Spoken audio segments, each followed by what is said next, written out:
He said it because of his wet blanket energy. Unhinged. That's actually unhinged. Hey guys, welcome back to She's All Batch. I'm Stephanie. And I'm Jackie. And we're recapping episode 5 of the Golden Bachelorette. You're really good at remembering the numbers, like of what episode it is. It's a gift. It's important. It is a beautiful Thanks. gift. And we are actually recording this right after the episode aired. Usually we meet up in the morning.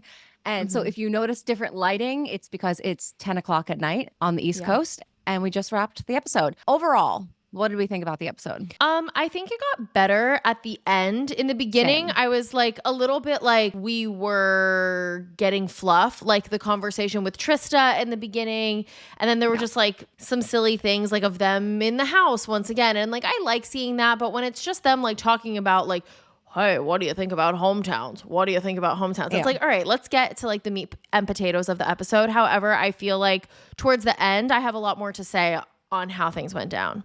Same. I mean, in the cold open, I feel like I saw through ABC this entire episode, though. They tried to make us think that something was going to happen with Mark and, you know, even building him up, getting the last date when I knew all along he was going home and he was going to get this big celebrated exit because they need that story to carry on to the next season. Yeah, but do you think we texted like very briefly about this while the show was airing and you said something about let's get the receipts. Hold on. What did you say? Yeah. You said, this is where we say bye to Mark so he can be the Golden Bachelor. And I said, yeah, I have a hunch of that too. And that's when they were on the boat and things were awkward. And I thought, honestly, she was maybe going to send him home on the date, but we can get more into that date in a bit. But as the episode went on, I started to kind of change my tune because I'm like, did he get the Golden Bachelor edit and exit that we thought he was going to get? Like it kind of ended with Joan being like, hey, you're not ready for this. I am. I literally wrote down that she said, I need someone who's as far along in their journey as I am. So then to me, I was like, that's not Golden Bachelor vibes. That's like man who needs to heal more. He's not ready. Yeah, I just think he got a more dramatic exit than the rest of the guys. I mean, with the other guys that got sent home this episode, Jonathan was the only one that got walked out. Like Keith and That was it. Keith and Jonathan. Oh yeah. Okay. So bye, Keith. Like you just don't get an exit, even though you got the first impression rose and were made to seem like you were a bigger deal than you actually were. I know, but I thought he was also going home on his one-on-one date earlier in the episode too. So like his days were obviously numbered. That's why I kind of felt like the beginning of the episode wasn't that entertaining because I don't see anything between Joan and Keith. And obviously we learned that he goes home, but like just watching them interact, like I don't buy that a lot of these guys really have connections with her. Aside from Chalk and Guy, I don't think any of the guys actually, I think they like Joan and they probably find her attractive and like being around her, but I don't think any of these guys are seriously that into her. 100%. And I was actually legitimately shocked when Pascal got the first rose because I'm like, he is a personality hire for this show. Like there is no romantic connection. I love Pascal and I love watching him, but like, be for real, Joan. This is not your husband. You guys, they're just such different people. I see more friend vibes. I was like kind of shocked. Like I actually think if you were to put a lineup of Pascal, Jordan, Jonathan, and Keith, who are the two people who have the strongest connection with Joan, I actually would have said Jonathan and Keith. Jordan, I think, is also a floater forgettable. So I was actually shocked by those two getting hometowns. No, it's insane. My notes for the rose ceremony is Pascal, jaw on the floor, wow. Chalk, duh. Guy, duh. Then we have Jonathan, Jordan, and Keith. ... Jordan? Like and you blew my mind with like most of your choices tonight, Joan. So congrats. Like I thought Jonathan was a shoo-in for sure. I thought she really liked him. All right. So do you want to just start from the top and we can work our way back to the end? Now that we started from the end, we'll go back to the top. Let's go back. Tippy top. Sure. I just don't know how we all of a sudden blinked and we got to hometowns. Like I didn't know last episode that this episode would be the hometown deciding episode. Like this happened really, really quickly. Yeah. What week is hometowns normally? Because like you said, we're only on episode 5. I don't know. I feel like it's it normally varies episode every like season. 8 or So 9. I don't know why 8 was in my head too, but I'm not Mhm. sure. I think it varies depending on the season. But And then we yeah, also had more filler with Trista coming to talk to Yeah. Joan. I don't need that. I don't need that. And like again, with like the ABC executive, it's in the suits in the Yeah. room. It's like, oh, Right, we're like, I gonna don't show care. them Trista because they know Trista. I just don't think it actually offers anything of value. I think Nope. Joan could have had that same exact conversation with Jesse. Has Jesse been napping this season? Like I know he just had a baby, so I do wonder if like that's anything to do with it. Like he can't be on camera as much, but he literally has been nowhere this season except at the end. But I guess like maybe they felt that like someone like bringing in a Trista is maybe more suited to have those conversations with Joan than Jesse. I don't think those conversations are needed like at all, but maybe that's like what they're trying to go for, like girl talking to girl. But also I don't really like them trying to equate Trista's situation to Joan's situation at all, because like Trista was the Bachelorette like 20 years ago in the real show.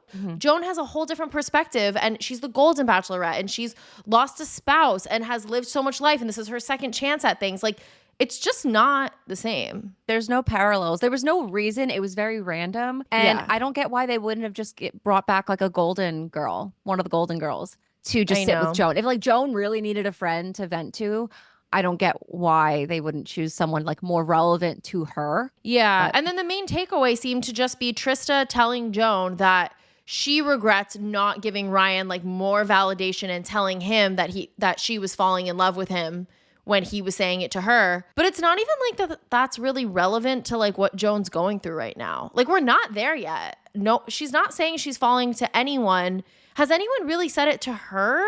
Maybe Chalk, but has Chalk said that to her? No. Chalk has said that to us. But he has not explicitly said to Guy Joan. has said it. Guy told I'm us falling too. in love with. Yeah, okay. So Well, Guy's Guy's telling saying us, it, but no one's telling Joan. We haven't seen them explicitly say it. But Joan is telling everybody that she loves them. She is dropping L bombs know. left and right. I think the L word doesn't mean as much to Joan as it does to everyone else on this show. And obviously, I know she's saying it in a friend way, but she loved Keith of all people when she kissed him on the mouth and said, "I love you" when she sent him home. Yeah, she loves to love. Joan's a lover, not a fighter. So then Keith gets the one-on-one date. I just didn't find this date all that compelling. Like I said, I didn't feel like there was much of a romantic spark. I actually feel like it was like two acquaintances sitting on a bench drinking wine. Yeah, I was also really shocked that he was someone who got a one-on-one date after like the conversation that they had last week. That was so painful and awkward. But I guess everyone got a one-on-one date, right? Like there's none of these guys at this point did not. So maybe she didn't Mark really have. But he does. Mark did.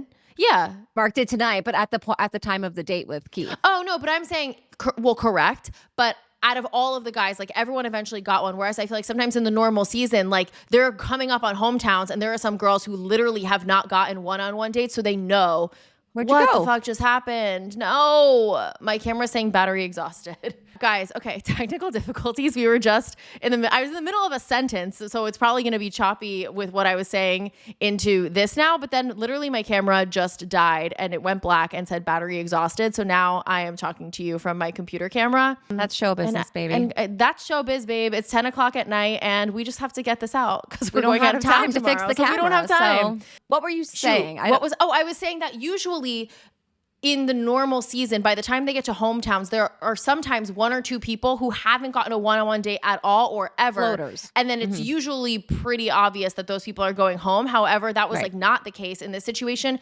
Every single person that went to that rose ceremony had gotten a one-on-one date. So that's why I feel like the date with Keith is maybe not as significant as we're thinking, because she had to give it to him. Like everyone got one. Everyone got a trophy. You know what I mean? I don't think she like selected, like, I really want to take Keith on this date. Yeah. Otherwise she would have taken Chalk. Although I have a lot of thoughts about Chalk from the bowling date, but let's get into it. Oh my God. Yes. I can't wait. Unless you have other things to say about Keith. No, I'm good on Keith. Okay, great. Okay, great. Moving on.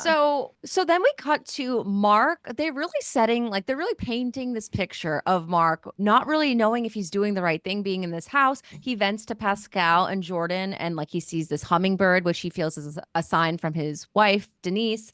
And she's basically like approving of him being on this journey, which I thought was a really sweet thing. And like this is what I mean though when I say the Golden Bachelor thing. Like, yes, he didn't have like a crazy connection with Joan, but we got to know him a lot this episode, and I feel like they were doing that on purpose. Like we got to know his backstory with his wife a little bit more. He's opening up to all the guys. When he left, all the guys cried, and I'm like, guys, you do realize you're all going to hometowns next week. You're not going to see each other anyway. But they were all crying over Mark leaving. It's like the end of the show almost. You all got to go. Yeah, I wonder do you think Joan just like said, "Oh, you're not ready," because she wanted to spare his feelings, as opposed to just saying like, "Hey, we just don't like each other that much," or like, "I just don't like you that much." I don't know, but I don't think her saying you're not as far along as I am. Also, Joan, I mean, you're saying every single episode you feel guilty and you're not sure either. So I don't know how she went from feeling that way to all of a sudden being totally fine and on a different level than where Mark is. But that's what she said. I know, but I haven't seen it. I mean, literally as she's talking with Trista, she says she feels guilty in the beginning of this episode. And now she's telling Mark that she's much further along in the journey than he is. I do think regardless of what she said to him after the final rose or men tell all or whatever it is, they're going to put Mark in the hot seat and they're going to address it. And he's going to say, I've come so far since then. This journey's really taught me a lot. And he's going to say that he is ready. I know it. And this whole thing is to set him up. I like Mark, but I feel like he's been a little too like forced down our throats. I feel like we don't have a choice in who our Golden Bachelor is going to be, you know? And I would like for it to be more of a fan favorite. I know he's a fan favorite, but like, I don't know. By default. Yeah. Right. Like he's a fan favorite because you forced him to be a fan favorite and you have been talking about him for months. I think fan Not favorite you, would the be royal you, like right, ABC. Obviously. I feel like I mean, who else is a fan favorite, number one, besides Charles? And I think Pascal could be considered a fan favorite, but I don't think they're going to be selected in that role. I feel like Mark is the default choice. Like, who else would it be? And also, if someone's going to be shoved down our throats, it might as well be Kelsey's dad. Like, I'm okay if someone's going to be shoved down my throat. It's okay if it's him. Okay, but what if it's Chalk? What if Chalk doesn't end up with Joan? No, I will not accept that. I will not accept that. He has to be with her. I'm starting to get nervous because, guys, we're not spoiled and we try so hard to avoid the spoilers. But I did hear that what was initially the spoiler, I told you that. Wait, yeah, So I saw an Instagram story and it said something about Reality Steve spoilers, and it said there was a change. So I sent it to Jackie and I go, stay safe out there. There's a change, which means everyone's going to be talking about it again. But for some reason, like, is everyone being respectful or something? Like, I haven't seen anyone pushing it to anyone. Maybe I read it wrong, or do you read it too? I mean, we didn't open it, but you read the Instagram story and it said there were spoilers and now they're different. This is my favorite thing. When Reality Steve changes the spoiler halfway through the season, that's like my favorite thing. It makes it more exciting. So what you're thinking is that it was... But if you're not spoiled, why does it matter? Because most of the time, Jackie, I am spoiled against my will. Like, people wrote me and said, it's Daisy. I pretend I ignore it. I do my best to keep that out of my mind as I recap because I don't know who that person is and I didn't fact check it. And then when I found out it was wrong, I was like, yes, I have a fresh slate again. So yes, in this case, I mean, the fact that I didn't know who the first one was, you know, it doesn't do as much. It just makes it more exciting. Like, what happened? Why was it wrong? Did something No, it just makes me nervous though, then that like what would be the most obvious choice is now not. It's giving maybe someone broke up, because I really don't see a connection with anyone else that's as strong as Chalk's. However, let's talk about Chalk on the bowling date, because was I starting to get the ick from him / was Joan starting to get the ick from him? I was like, Chalk, this is too much. Okay, so I know everyone is really into self-care these days, but what self-care is, I think, is unique to everyone. So whether that's skincare, a really good workout, or just some quiet time with a book, we all have different routines to take care of ourselves. But something that we don't always talk about is using pleasure as self-care. So yeah, I'm talking about sexual wellness, guys, and that is where Dame comes in. They have made it their mission to help you explore and enjoy your pleasure, because that is self-care too. Dame was created by women who know that sometimes you need more than just a good night's sleep sleep to truly feel rejuvenated. Their products are designed to help you connect with your body in a way that feels natural and, most importantly, fun. So, for example, you can take their product Calm. It's a powerful external vibrator that's perfect for a little solo sesh, or you can use it for a little added buzz with a partner. And if you're looking for something a bit more subtle, they have a different product called Fin, and it's a tiny finger vibrator that adds a new twist to the touch you already know and love. And let's not forget, Dame is all about breaking the stigma around sexual wellness. They make it really easy on their website to find products that fit your needs to have a healthier relationship with your body and with pleasure. So if you are ready to take your self-care routine to the next level, you can check out dame.com and use code She'sAllBatch30 for 30% off. That's dame.com using promo code She'sAllBatch30 for 30% off. Trust me, it is time to find some well-deserved me time.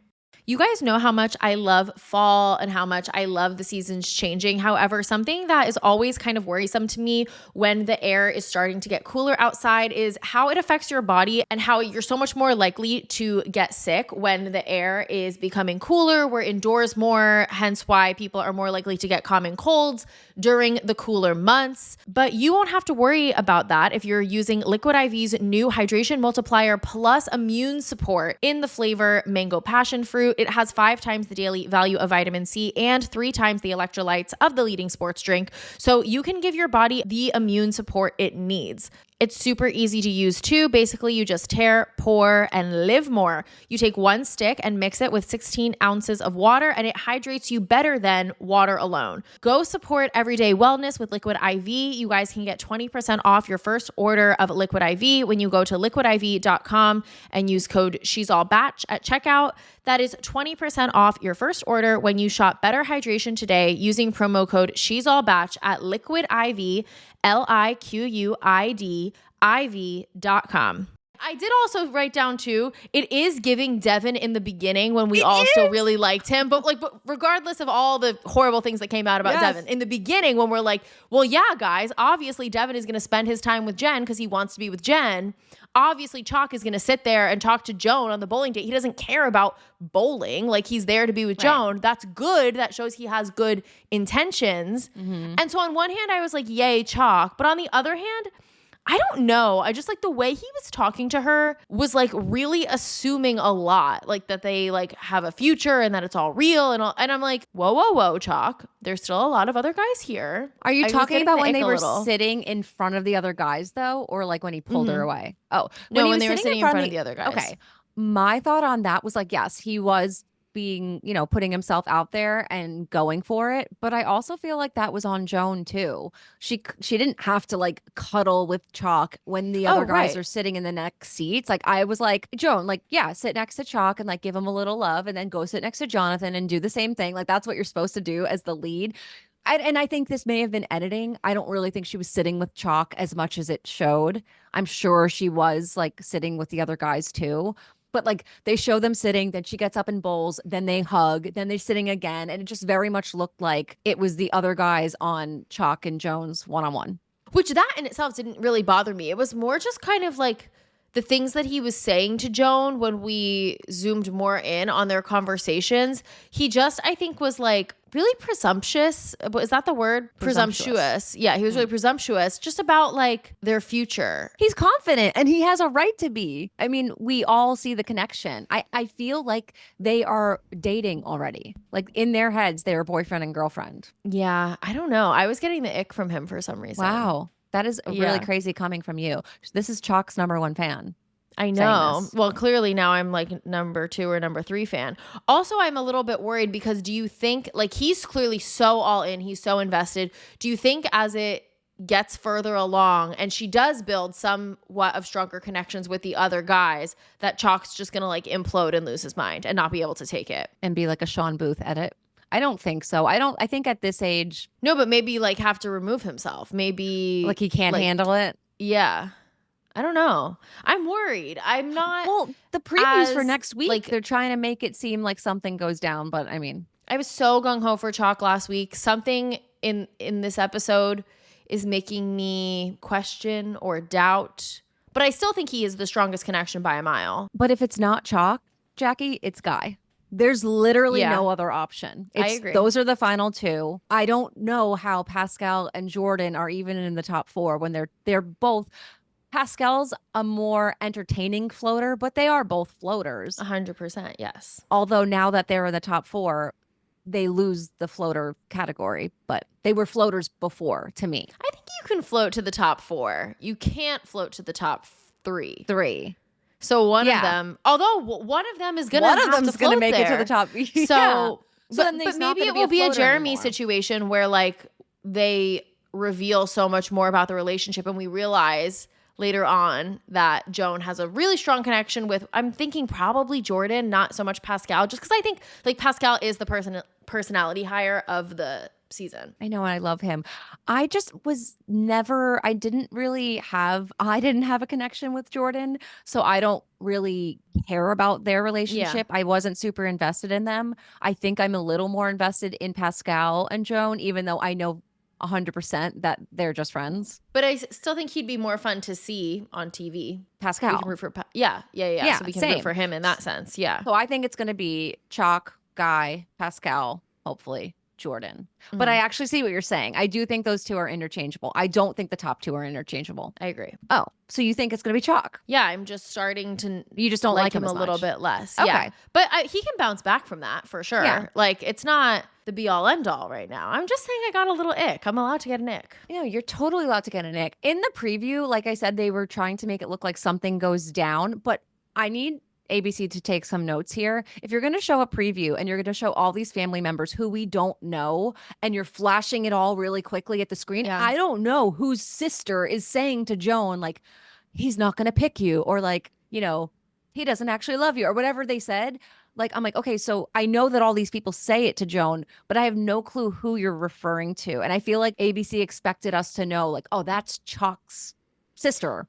See, I thought that was kind of the point. It's just like, we don't know the mystery. You're not supposed to know. It's a mystery. Also, with the he's not going to pick you, I also wouldn't be surprised if like that is an out of context sentence for And so then I was saying to him that then my mom said to me, he's not going to pick you about my boyfriend, which is how I'm applying this to this situation, that he will pick you, or like something ridiculous like that. Also, whoever you are, you don't pick Joan. She picks you. She's the Golden Bachelorette. So even that sentence doesn't really make sense. So let's make a note of that, because I do want to see what that sentence ends up being. Yeah. Speaking of sentences that are total crap, let's go to the I love you mark heard round the world. That wasn't said this episode, was it? Yes, girl, you missed it. You must have blinked. I blinked, sorry. Yeah. My eyes were so dry, I needed to blink. I feel like there was foreshadowing this entire date. She starts off telling us, I can't waste a hometown on somebody I don't see a future with. Like, why would we put that right before the date, kicking off the date with Mark? Well, I think they've really never had a strong connection. And I did think it was kind of funny with this like yacht scavenger hunt too. It's like, okay, so they're on a yacht. It's awkward. They have nothing to talk about. It's like, yes, give us nothing, give us nothing. I really feel like the producers were like in the corner whispering to themselves, like, shoot, like we need to like make this date interesting. Like, what can we do? Let's make up a scavenger hunt. And I feel like they just wrote on little slips of paper and they just like quickly put together a scavenger hunt. But what is a scavenger hunt when you're not like really scavenging for things? You're literally just playing Never Have I Ever. Or what were they playing? That is what they're playing. No, right? They played Never Have I Ever. They like got a letter in a bottle. Like this was a pretty weak like when you're scavenger hunt. Like, they don't know what scavenger hunt means. When you go on a scavenger hunt, you're supposed to be like looking for items. Or like, did you ever do one like in high school or something where like you had to go like do little like pranks? That was like, it was like go to the Walmart and like steal something. I don't know. I also think like obviously a yacht is big. It's not that big to be able to hide that many things. Like when you said I'm like, if you were at like a beach, sure, like there's an endless possibilities of where you can hide these things, but like you literally are on a boat. You can only hide it so many places. Right. Well, that's why I thought this was like a last ditch effort to just like get them talking, because otherwise they were just gonna like sit there in silence sipping their champagne. And Joan, like I thought it was so funny when Joan finishes her champagne and she's like says to Mark like, oh, have you finished your champagne? And he's like, got got a little swig left. And they're both just like, keep drinking so that we have more things to talk about and that this becomes entertaining. You know what it reminds me of? You know, when you go on a date with someone in like middle school and it's not really a date, but like you hang out with a boy and then the parents like purposely give you something to do because they know you guys aren't going to talk. Like you're just going to sit on opposite ends of the couch and not talk because it's middle school and it's awkward. But if like the parents will like bring down like a game for you guys to play, or they're going to put on like a movie for you guys so you can watch the movie. Like I feel like that was the producers intervening with Joan and Mark to give them something to talk about. Did your mom bring down a board game when you were on a date in middle school? I'm like, I like Wait, get you what don't you're know saying for the analogy, but like, I'm like that never happened. Or like I needed a parent to put a movie on for me because in 7th grade I didn't know how. Like 7th graders know how to work TVs. You know what I'm talking about? Like if your parents felt they needed to like intervene because it was an awkward time for you to like be hanging out with a boy. I don't know. It didn't happen to me. I feel like my parents would not want to intervene though. They would not. I feel like my parents did not like when I was like younger and like wanted to like go on a date. They would just be like, okay, go home, like boy. They wouldn't be like trying to make the date happen and be better. They'd be like, okay, well, date sucks. Okay, send him home. I don't know. Someone sound off in the comments below. Please tell me if this has happened to you or you know someone that this has happened to. Like it hasn't happened to me, but I feel like I have memories of other people that like they were having an awkward moment and the parents intervened. Yeah. All that to say, your parents were so invested in your 7th grade love life, sound off in the comments below because that's weird. Like. But you're just like the producers on this yacht date. Yes.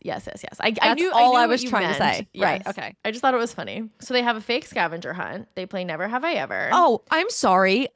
Big red flag that if he's gonna be the Golden Bachelor, I think they should have edited out. Never have I ever woken up at night to feed a baby. He has multiple kids. Your wife did it every single time. That's giving crazy. Guy not knowing how to cook. I don't know. Yeah, I agree. Though. I thought that was did not weird. Like hearing like that. why? Yes. Why would you? She goes, "Never have I ever seen the Northern Lights."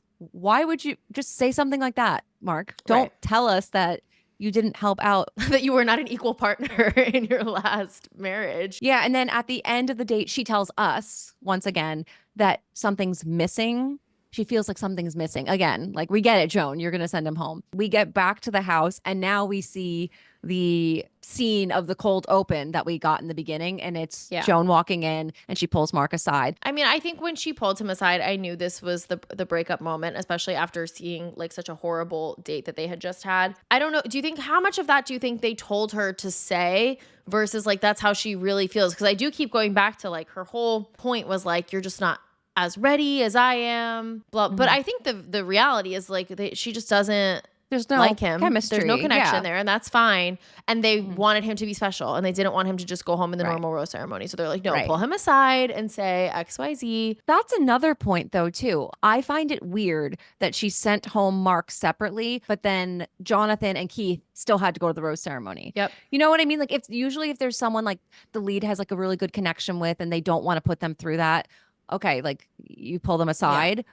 But is it not weird that Jonathan and Keith didn't also get that extra special moment? No, it is weird. So I guess I think we'll see. Are they going to do a men tell all for this, or I hope. Did we do that for? Yeah, we did it. Yeah, they did it for Golden, right? Yeah, because Kris Jenner was on it and gave a message. Oh, that's to right, Susan. Right. So yeah, we'll get one. And then maybe they'll announce him then. I don't know. Oh, I don't know if I don't know. I mean, sound off in the comments below. Do you think it's Mark? If it's not Mark, I just don't know who it would even be, except Jonathan. I really think Jonathan has a shot. Yeah, but they just didn't give Jonathan the same type of like edit the way they were, and special treatment the way they were giving Mark. So, but he did get walked out. Whereas Keith, you're like bottom of the barrel. You didn't get pulled aside to be let go. You didn't get walked out, so you have no shot. But yeah, but I think that's just because Joan like actually had a connection with Jonathan. Yeah, I think it would be those two. Anyway, then we went to the rose ceremony. I will say Joan looked fire in that strapless leopard dress. I know. It kind of looked like the dress I wore in Vegas, the black strapless leathery one. I mean, it looked exactly the same, except when Joan stood up, hers was long and mine was not. I need a picture of them side by side because I will put it in the video. They looked different to me. Okay. Sure. I'll put it in the video and you can watch the video. But hers had the whole long. Yeah, I know you said that. Yeah, that's what made it different. mine was like a mini dress, but I'm not Joan. I'm never going to be Joan. But I think all they had in common was black. And leathery and strapless. I think you're going to Was eat your hers words leathery? when you say this. I don't remember Yes. it being leathery. Yeah, I remember yours. Okay. All right. Well, let the pictures Why don't be you the just be proof. open to it? I'm If you're open-minded. listening, go over to the YouTube and look, because I'm going to put the photo in here and sound off in the comments below and let me know. Yeah. Are we in the same dress? So yeah, next week is hometowns, baby. I'll never not say hometowns. I know. Like that I can't after. wait for you to say it next week. It's so exciting. Oh wait, but I'm not gonna be here next week. You're gonna be Oh my recapping with God. Dave because I have to go to a you work know what you're gonna have conference, to do, guys. Jackie? Boo. What? You're going to have Record to my send me- reactions? Yeah. Well, Okay. Well, no. Well, I was going to say Yeah. send me an audio of you saying it. Yeah. If I get a chance to watch Wednesday night, maybe I'll send a little audio message of just like a quick little what I think about things. But yeah. So Jackie's no going, promises. she's like on a work trip. So I am recruiting the one and only Dave Neal to help me recap Hometowns, which is historically my least favorite episode every single season. Because I like the Yeah. drama of the cast. I don't want them all to be separated. And I don't care about your like great aunt who doesn't like the lead. Like that means Right. nothing to me. These people are irrelevant. And we're supposed to like randomly care about them for one episode and then they go away. Although they were making it seem in the preview that like there's at least going to be like some drama with the fam. Right. But again, But- never believe the preview. So who knows? I never. All right. So I mean, you're not going to see them. So do you want to say bye? Yeah, I'm not dying though, guys. I'll see you in Sound Off on Monday, and then Not or I Monday, guess they get it Tuesday. Tuesday, Okay, yeah. we'll record it on Monday. You'll get it Tuesday, and then The the week following after. week. So Okay. it's just one little day. Support the podcast so that I don't have to have another job, and then we wouldn't be in this conundrum. I mean, for real, guys. Okay. Well, thanks for watching. Thanks for listening. Give a thumbs up and subscribe if you're watching on YouTube. If you're listening right now, make sure you're subscribed to whatever podcast platform that you're listening on. And is that it, Jackie? I think that's it. Okay. Bye, bitches.